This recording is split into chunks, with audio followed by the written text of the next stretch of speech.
जय हिंद साथियों, मैं मोहम्मद शर्माद आप सभी का स्वागत करता हूं जीएस माइंस के अपने इस ऑनलाइन प्लेटफॉर्म पे। आज दोस्तों हम लोग एक नए टॉपिक के साथ हाजिर हुए हैं। आप सभी को मैं बताते चलूं कि हम लोग हिस्ट्री के इम्पोर्टेंट टॉपिक्स को देख रहे हैं जो कि आपके आने वाले एग्जाम्स में काफ़ी महत्वपूर्ण होने वाले हैं। एलटी ग्रेड का एग्ज़ाम लगा हुआ है फरवरी में, इसके अलावा टीजीटी का एग्ज़ाम आगे होना है, ठीक है। इसके अलावा तमाम तरह के और भी एग्जाम्स होने हैं जिनकी तैयारी आप हमारे प्लेटफॉर्म पे कर सकते हैं।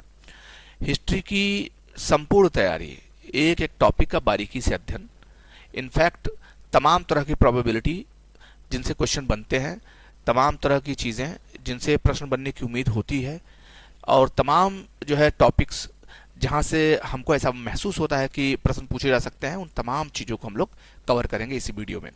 तो चलिए फिर बिना किसी विलंब के शुरू करते हैं। और आज का टॉपिक जो होने वाला है वो है मुंडा विद्रोह। जी हाँ, क्या टॉपिक होगा भैया? मुंडा विद्रोह। मुंडा विद्रोह यह आपका टॉपिक होने वाला है आज का, ठीक है। मुंडा विद्रोह, आज इसी पर चर्चा करेंगे हम लोग। विधिवत चर्चा होने वाली है मुंडा विद्रोह की। तो सबसे पहली बात यह कि मुंडा विद्रोह बेसिकली शुरू कब हुआ और इसकी शुरुआत क्यों हुई, इसका क्या उद्देश्य था, इस पर चर्चा करेंगे। देखिए, खासतौर पर थोड़ी हल्का सा बारीकी समझिए। मुंडा विद्रोह की बेसिकली शुरुआत 1874 में ही हो गई थी, ठीक है। ईस्वी में शुरू 1874 में शुरू हुआ था। लेकिन 1895 आते आते 1895 के बाद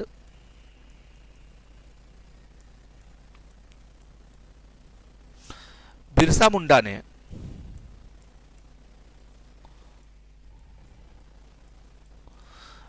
नेतृत्व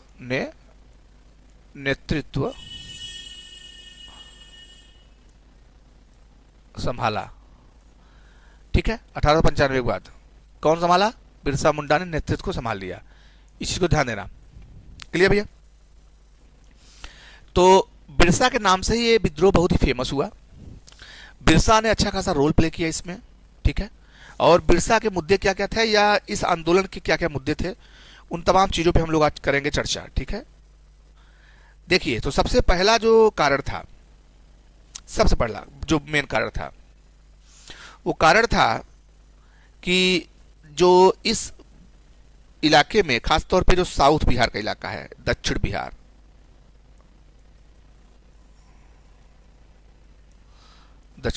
ठीक है, कह सकते हैं छोटा नागपुर पठार वाला इलाका, छोटा नागपुर पठार वाला क्षेत्र, ठीक है। यहां पे मुंडा जनजाति निवास करती थी।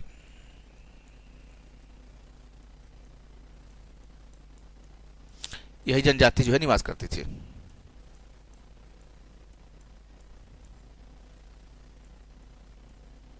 क्लियर है? तो दक्षिण बिहार में खासतौर पे ये छोटा नागपुर वाला पठार वाला जो इलाका है, यहाँ पे मुंडा जनजाति निवास करती थी। तो जिस इलाके पे लोग निवास करते थे, तो वहां पे ये भाई उस जमीन के मालिक भी हुआ करते थे। और इनका एक पारंपरिक भू व्यवस्था थी जिसे खूंट कट्टी कहा जाता है, ठीक है। जिसे क्या कहते हैं? खूंट कट्टी कहा जाता है। तो इनकी जो पारंपरिक व्यवस्था थी,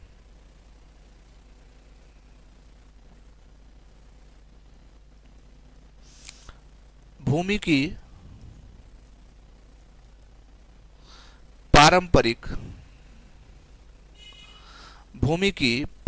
व्यवस्था जो थी इनकी, या कह सकते हैं भूमि की जो इनकी खास तौर पे भूमि की व्यवस्था, खास तौर पे इसको कह सकते हैं हम सामूहिक खेती की व्यवस्था थी। सामूहिक रूप से लोग खेती करते थे, सामूहिक खेती, ठीक है। इसे हम क्या कहते थे? इसे हम कहते थे खूंट कट्टी। इसे हम कहते थे खूंट कट्टी, खूंट कट्टी, ठीक है। तो खूंट कट्टी इनकी एक व्यवस्था थी, और ये व्यवस्था थी भूमि की व्यवस्था थी, जिसमें क्या होता था, सामूहिक खेती की जाती थी, सामूहिक रूप से खेती लोग करते थे, ठीक है, और सामूहिक खेती से लाभ प्राप्त करते थे। ये मुंडा जनजातियों में खासतौर पे फेमस थी। इसे खूंट कट्टी कहा जाता था। इस टर्म को याद करना है आपको, इस टर्म को आपको देख के रख चलना है कि इसको क्या कहा जाता था भैया, इसको कहा जाता था खूंट कट्टी, ठीक है। एक बार फिर लिख देता हूं मैं, इसे कहा जाता था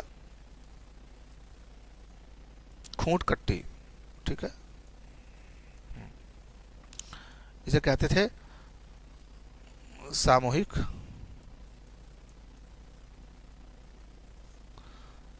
खेती, ठीक है।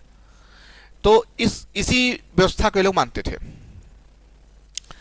अब अंग्रेजी सरकार ने क्या काम किया, खासतौर पे सरकार तो सरकार ही थी, अंग्रेजी सरकार तो खिलाफ थी ही, प्लस इनके साथ जमींदार भी थे और प्लस देसी ठेकेदार भी थे, ठीक है। इन सब ने मिलकर इनकी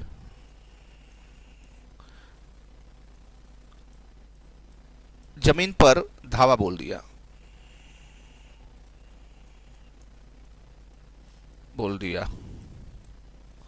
ठीक है। मतलब अंग्रेजों की ये चाल थी कि इनकी जमीन को हड़प लिया जाए। क्लियर है भैया, क्या कर लिया जाए, इनकी जमीन को हड़प लिया जाए। तो अंग्रेजों की क्या क्या चाल थी, सबसे पहला तो इस चीज समझना है अपने को कि अंग्रेजों की क्या क्या चाल थी। तो अंग्रेजों की चाल पहली थी जमीन पे हमला बोल देना, ठीक है। दूसरा जो सबसे बड़ा कारण था, जो था वो था बेगारी करवाना, बेगार मजदूरी, ठीक है। पहला क्या था, इनकी जमीन पे कब्जा कर लेना, दावा बोल देना।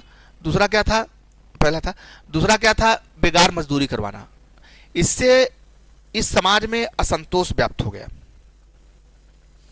और इस समाज ने कहा कि ऐसे ये चीजें खत्म नहीं होगी, क्या करना पड़ेगा विद्रोह, ठीक है। तो इस यहां पे विद्रोह शुरू हुआ 1874 में, ईस्वी में।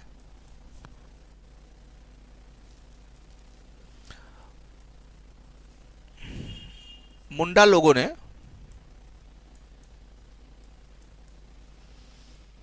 अपने सरदारों के नेतृत्व में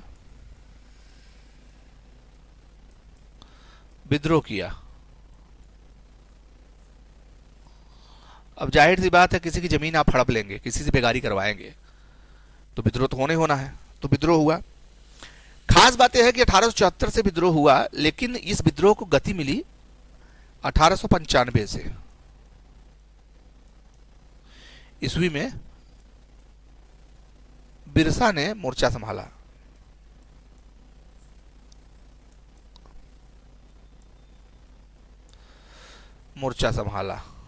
ठीक है। बिरसा के बारे में थोड़ा मैं बताना चाहूंगा आप लोगों को। बिरसा का क्या काम था।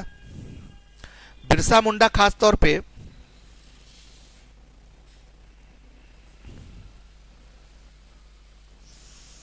बिरसा दवा के ज्ञान एवं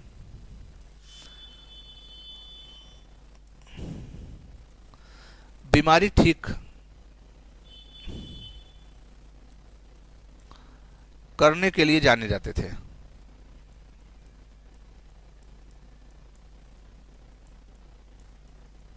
ठीक है, कह सकते हैं हकीम और जो होते नहीं है, जो आयुर्वेद की दवा करते हैं, इस टाइप का काम बिरसा करते थे शुरुआत में। जब इन्होंने इस तरीके से अपने समाज का शोषण देखा तो इन्होंने कहा कि ऐसा है, अब इसको दूर हटाते हैं। अब आ गया है समाज का नेतृत्व करने का। तो इन्होंने समाज का प्रतिनिधित्व 1895 में संभाला।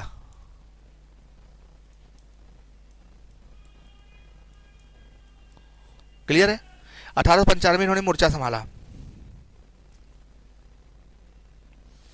और इन्होंने दो तीन प्रकार की चीजों का आह्वान किया। पहली बात, इन्होंने कहा कि विद्रोह करो। इन्होंने कहा कि मुंडा राज्य की स्थापना। इनका उद्देश्य क्या था?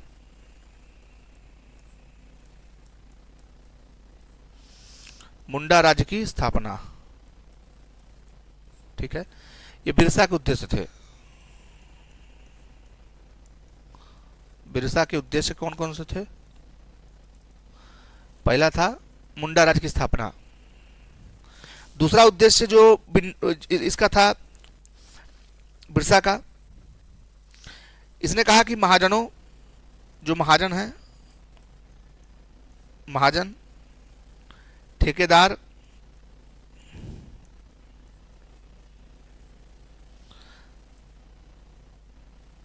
हकीम एवं ईसाइयों का कत्ल करो, का कत्ल, ये उद्देश्य था। ठीक, स्थापना कत्ल करो इन सब की, तब दहशत पैदा होगा, ऐसे दहशत पैदा नहीं होगा। ठीक है, और कहा कि दीकुओं के खिलाफ लड़ाई होगी, दीकुओं से हमारी लड़ाई होगी, हमारी लड़ाई होगी। ठीक है, जमीन खून से लाल होगी, जमीन खून से लाल होगी, जैसे लाल झंडा। ठीक है, दीकुओं से हमारी लड़ाई होगी और जमीन खून जैसी लाल हो जाएगी, जैसे लाल झंडा होता है, उस तरीके से। यह आह्वान किया किसने? बिरसा ने आह्वान किया। और बिरसा ने अपने आप को भगवान का दूत कहा, भगवान का दूत भी कहा। बिरसा ने अपने आप को क्या कहा?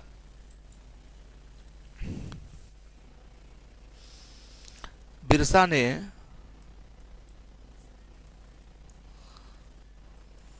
खुद को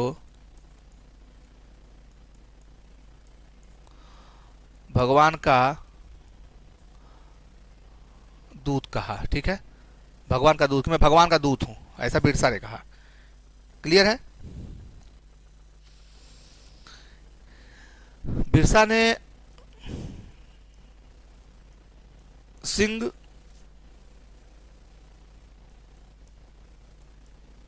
बोंगा की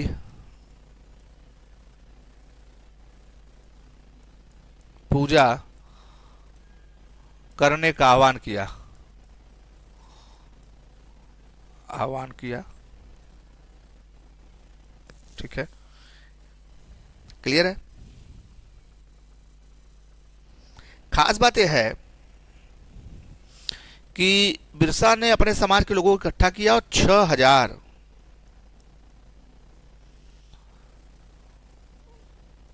मुंडा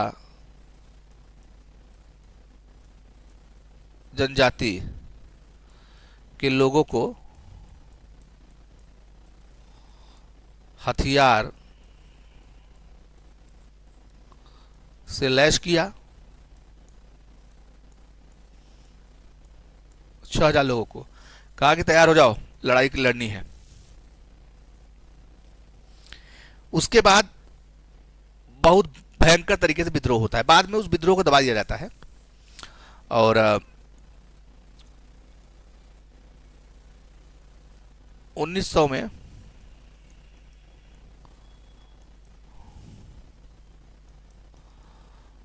विद्रोह को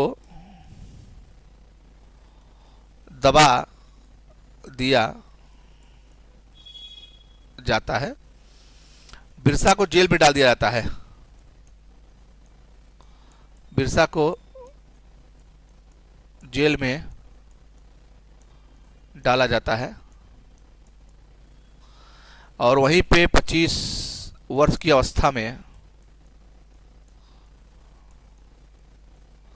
आयु में, बिरसा की मौत होती है। खासतौर पर कहते हैं हैजा से उसकी मृत्यु हो गई, बीमारी हैजा था उसको, ठीक है ना, हैजा से इसकी मृत्यु हो जाती है। क्लियर भैया? क्लियर है? यहां पे दो तीन बातें ध्यान देना। महिलाओं की भूमिका भी इसमें थी, इस आंदोलन में, मुंडा विद्रोह में।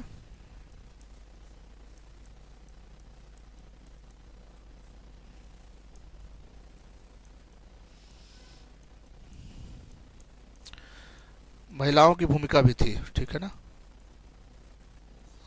भूमिका भी थी। इस चीज को ध्यान देना। मुंडा विद्रोह में महिलाएं, देखिए महिलाओं का क्या है कि महिलाएं हर जगह अपनी भूमिका का निर्वहन करती हैं, चाहे जो कोई भी आंदोलन हो, और जिसकी वजह से महिलाओं का महत्व जो था इस टाइम पे भी बढ़ा, इस टाइम में भी बढ़ा, और महिलाओं ने एक सक्रिय भूमिका का निर्वहन किया इस आंदोलन में भी, ठीक है, ध्यान देना। इस चीज को ध्यान देना है कि महिलाओं का भी इसमें रोल था। अब दो तीन चीजें आपको ध्यान देना है। इसको, इस विद्रोह को उलू गखनी या महाविद्रोह की संज्ञा भी दी जाती है। इसे महाविद्रोह भी कहा जाता है। उलगखनी या महाविद्रोह, इसे क्या कहा जाता है? उलगखनी या महाविद्रोह, ठीक है ना। इस चीज को ध्यान देना, उलगखनी या महाविद्रोह, इस चीज को ध्यान देना। अंग्रेजी में इसको उलगुलान मूवमेंट भी कहा जाता है, ध्यान देना। अंग्रेजी में इसको क्या कहा जाता है? उलगुलान मूवमेंट, ठीक है, हाँ। तो उलगुलान मूवमेंट, इस चीज को ध्यान देना। तो ये भी कहा जाता है इसको। क्लियर है? मुंडा लोग प्यार से, लोग बिरसा को प्यार से धरती आबा कहते थे, धरती आबा कहते थे, ठीक है, धरती आबा, ये ध्यान देना। तो लगभग तमाम तरह की चीजें जो है इससे आपकी जो है कंप्लीट हो जाती है, और कवर मैंने लगभग चीजों को कर दिया। आप लोग इसको देखते रहिए, कोई दिक्कत होती है, परेशानी होती है तो जरूर बताएं। आज के लिए फिलहाल इतना ही, मिलते हैं कल एक नए टॉपिक के साथ नेक्स्ट वीडियो में। तब तक के लिए जय हिंद, जय भारत।